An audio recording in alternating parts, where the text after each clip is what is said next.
Shalom rekan-rekan hamba-hamba Tuhan yang saya kasihi di Jawa Barat. Selamat bertemu kembali dalam Renungan Pelayan Injil. Dan kesempatan ini saya diberikan teks dalam 2 Tawarikh pasal 4 sampai pasalnya yang ke-6, dan itu mengenai penyelesaian pembangunan bait suci dan pentabisannya. Renungan yang saya ingin berikan pada kesempatan ini saya beri judul Sepenting Apa Kristus dan Panggilannya bagi kehidupan kita. Dan melalui renungan ini saya berdoa supaya kita semua bisa diingatkan kembali sebesar apa dan sepenting apa panggilan kita sebagai hamba-hamba Tuhan, dan itu akan ditunjukkan dengan investasi yang kita lakukan. Saudara-saudaraku, seperti yang kita ketahui bersama bahwa pembangunan rumah yang dikerjakan oleh Salomo dimulai dari visi ayahnya Daud.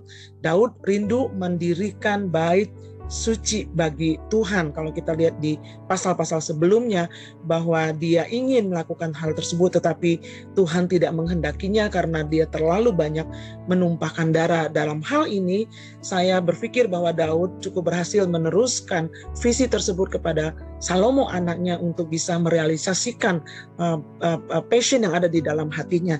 Nah, saudara-saudara, di dalam 2 Tawarikh pasalnya yang keempat ayat 18 ayat ini kita baca bersama-sama, dan juga pasal 5 ayat 1 menjelaskan demikian bahwa Salomo membuat segala perlengkapan itu dalam jumlah yang amat besar sehingga berat tembaga itu tidaklah terhitung. Kita perlu garis bawahi kata tidak terhitung tersebut ya.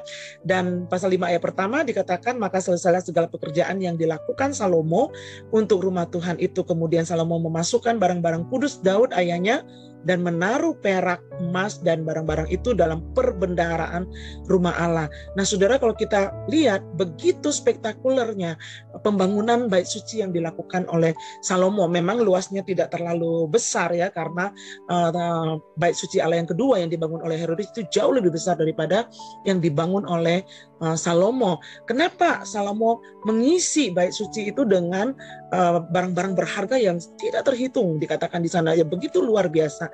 Kalau kita baca di dalam pasalnya yang kedua ayatnya yang kelima dari 2 Tawarikh, di situ disebutkan, dan rumah yang hendak kudirikan itu harus besar, kata Salomo, sebab Allah kami lebih besar dari segala Allah. Nah, saudara, perhatikan kata Allah kami lebih besar itu berbicara juga dalam konteks lebih penting.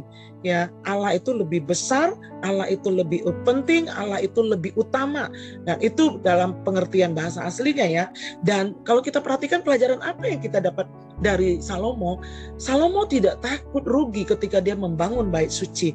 Hartanya dia berikan ya, sekalipun sudah ada persediaan yang dibuat oleh ayahnya, namun terlihat dalam catatan-catatan tersebut bahwa Salomo sendiri juga mengeluarkan perbendaharaannya untuk proyek pembangunan bait suci. Bagi Salomo pembangunan bait suci itu sangat penting ya, karena Allahnya yang besar itu, yang lebih besar dari segala Allah.